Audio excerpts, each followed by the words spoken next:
The man's skin began to spontaneously combust. Flames danced beneath his footsteps.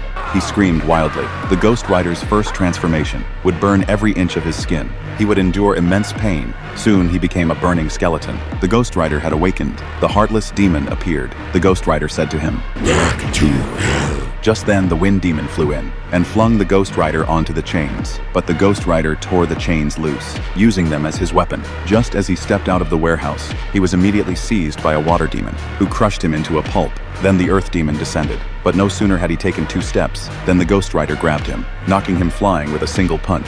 A chunk of his face was torn off. He tried to flee but was entangled by the chains. He was instantly roasted to a crisp and shattered into pieces on the ground. This scared the other demons away. The Wraith Knight approached the motorcycle, touched it with his hand, and the bike burst into flames, transforming into a hell bike. He mounted it and sped off, beginning his patrol. Soon he spotted the robber, who was about to kill a defenseless woman. The Wraith Knight appeared, pushed the woman out of the way, and grabbed the robber. The robber was so terrified he wet himself. He plunged a knife into the rider's shoulder, but the blade melted. The Ghost Rider began to use the Eye of Judgment on the robber. He stared directly into the sinner's eyes. At that moment, both could see the crimes the other had committed, and the sinner's soul felt the pain of all the victims. Then the robber's eyes burned into black holes, and his soul descended into hell. Later dawn broke. The Ghost Rider arrived at the edge of the cemetery. As the sunlight fell upon him, he regained his human form. He crawled painfully toward his father's grave and passed out.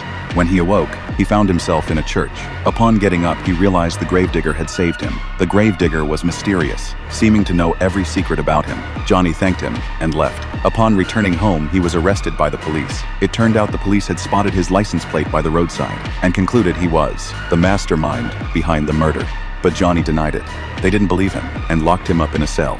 By the time he reached the cell, it was already night. Johnny began to feel unwell, for he was surrounded by evildoers. The Ghost Rider sensed their wickedness and began to awaken. Johnny begged the police not to throw him in there, but the police wouldn't listen.